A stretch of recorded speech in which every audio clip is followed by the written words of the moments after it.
Yeah, so as you know, the 2023 NFL regular season is just finished, and yeah, there's not a whole lot of things to do, games to watch. The next game is not till Sunday afternoon, New Zealand, Australia time.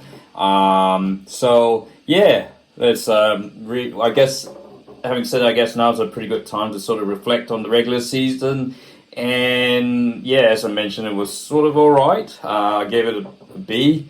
Was it B minus? I can't remember. But it was sort of all right. I mean, it wasn't the best, but I mean, there were certainly some high points. Yeah, I thought I'll pull out my stand-up. I do this with the Premier League as well. I thought I'll call out a couple of my stand-up players. Look, I'm not going to name a strict 11 or in positions like we do in football because let's just be honest there. You know, the way at the NFL is where you have rolling something, people take turn, there's so many tiers of players. You just couldn't stick, to the same rigid 4-3-3, 4-4-2 that you see in football in European football and Premier League. So I thought I'd just name maybe, for instance, I'm not name my, the quarterback position, I'll name 2, running back 3, wide receiver 4, tight end. Hasn't been really a vintage season for tight ends, so I'm just going to name my 2. And I'll also talk a bit about the defense, a couple of linebackers, defensive ends, and safety.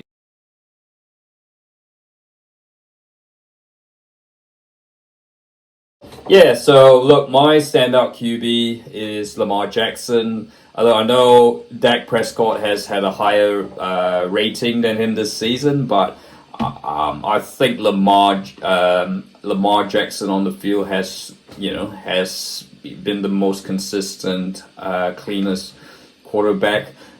Look, they both, Jackson and Prescott have had their rubbish games, as has all the quarterbacks who survived this season. But personally, I think Jackson has probably done a bit more to get his team wins. And I think, for me, Dak's had an outstanding season for the Cowboys. I think probably one of his better seasons. But yeah, I think I'm still not. I mean, the NFC is a bit weaker than the AFC.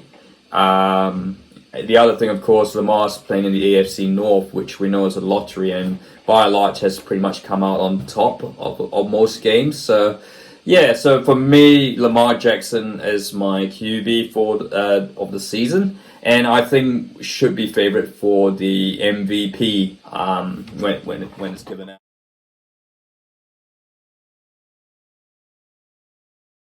Yeah, look, at the start of the season, running backs were considered dispensable, NFL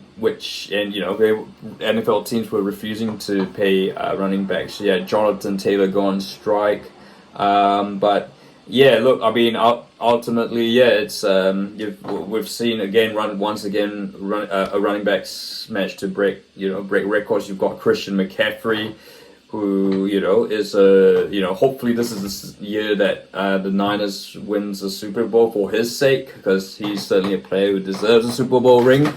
But there have been a couple of outstanding players. I mean, Kyren Williams at the Rams has been quietly getting on his business, and I think has really emerged as the Rams' best running back. So since in the current Los Angeles era, I think he's definitely passed Todd Gurley. I think, look, whatever happens with Stafford in the future, with that at QB, the Rams do have Kyren Williams and Puka Nacua, who I'll talk a bit shortly, to build their offense on. So yeah, but my standout, actually, this is my personal standout, it's Jerome Ford for the Cleveland Browns. Look, I mean, when Nick Chubb went down in round 2, I thought everyone said that was going to be the end of the Cleveland Browns season. They had to, they kind of had to beg Kareem Hunt back, which they did. But look, Jerome Ford has really stepped up in Chubb's place and has had an absolutely outstanding year, emerging as possibly emerging as one of the elite running backs in this season. So I would give McCaffrey. We kind of expect McCaffrey to do pretty well, given his status. But I'm going to give mine to Jerome Ford. I think he's probably the best running back in the AFC. I mean, this season alone, and yeah, we shall see what happens with whether what happens with Nick Chubb. Whatever happens with Nick Chubb. I think the Browns' future at running back is looking pretty strong with Ford there.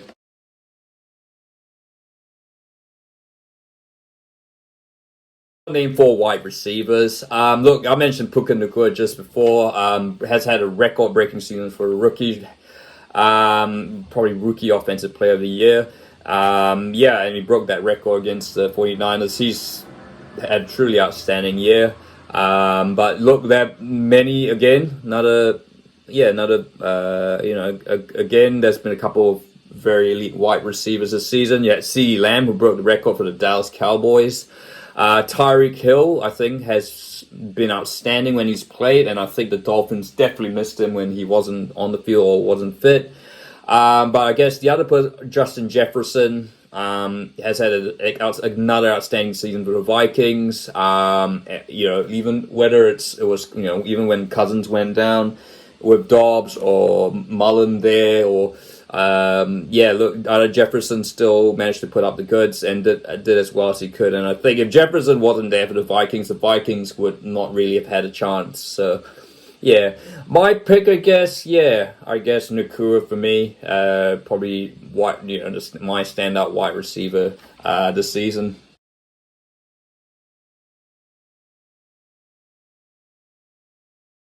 Yeah, I did briefly mention. So I did mention at the start, it's not been the greatest year for tight ends. Not vintage year, I should say. Look, I mean, we've had a couple of good tight end performances. Travis Kelce has been his usual self if you look at the stats, but personally, I don't think this is his best season. I mean, look, he's in the can. Look, I know he's still put some good numbers, but you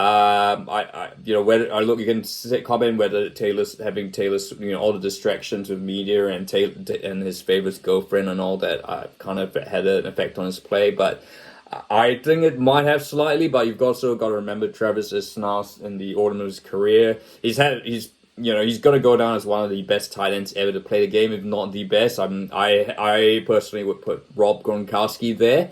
But yeah, look, I don't think it's just been his best season, but he's still the number one tight end in terms of the stats. For appearances on the field, look, you got David Njoku, Cleveland Browns, in my opinion, was kind of shown up for me. He's had, in the last couple of games, he's certainly been really, really good for the Cleveland Browns. And then, George Kittle, who's sort of often called bargain bin. Travis Kelce, most consistent, yeah. So those are my three tight ends for the year.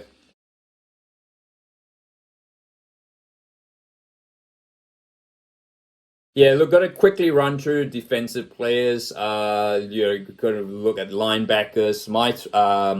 Got Josh Allen at the Jacksonville Jaguars, who's really become emerged as the leader what's been a mediocre defense. He's continued to be outstanding. Khalil Mack has really been the smile of that Los Angeles Chargers team, and the Chargers, the key issues were with their offense, but their defense was actually, just as outstanding.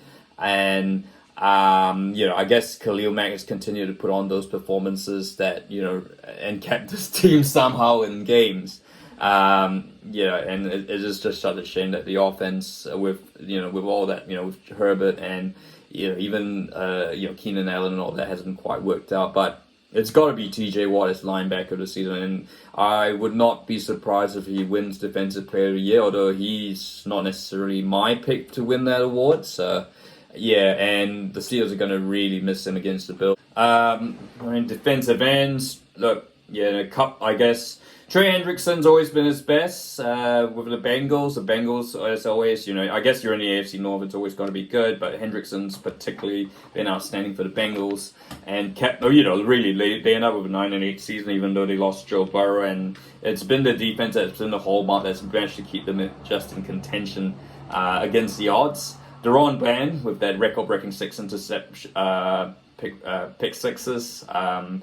But yeah, look, I think it's got to be Myles Garrett, who I would be my pick for Defensive Player of the Year, as I mentioned in another about my video about the Cleveland Browns. Look, that Browns defense has been the number one defense this season, and look, there's a lot of no names, workman-like players who stars. It's a star team, but Myles Garrett just elevates that defense on another level, and I can't wait to see how he goes. You remember Pittsburgh Steelers fans will probably remember that Pittsburgh Cleveland game where he was just a nightmare, and I think maybe this could be the season. Fingers crossed, it might be the season where Garrett finally elevates himself to that level. Maybe they might even win a Super Bowl, get to the Super Bowl. That would be pretty amazing for the Browns. And finally, safeties. Antoine Winfield. I've gone for Antoine Winfield for the Buccaneers. I think he's been the leader of that Buccaneers defense. That Buccaneers defense has been really, really outstanding. Another team that's really kept their team in the running. Look, I know I've tipped the Eagles in to beat Buccaneers, but yeah, look, Winfield is going to be the key to possibly stop what I think would be an upset if the Buccaneers did beat the Eagles. I know the Eagles aren't playing that well right now, but yeah, they are still, given their recent record, they are, they just missed out on the NFC East. They're a team, with Winfield could really cause damage to, a not so fit Jalen Hurts and all that. But look, yeah, they just carry on what's been a really, really outstanding season. Of course, got to remember, I'm talking about the regular season. And Geno Stone for the Baltimore Ravens. Look, that Baltimore Ravens defense is a bit like the Cleveland Browns as well. It's a star team. There's a lot of really, really outstanding players. You got your Patrick Queens, Raquan Smith, and all that. Geno Stone, with all these interceptions, I guess, is my standout. And look, there was some concern about his fitness, but I guess the good thing, is that the Ravens have that bye, so he hopefully will have more time to get rested up because they're going to need him there. So that's those are my standout players of the season. I'd like to hear your thoughts on your standout players of the season. It's not really a strict, I've just named names just for simplicity's sake. So yeah, look, if you like this video, feel free to like and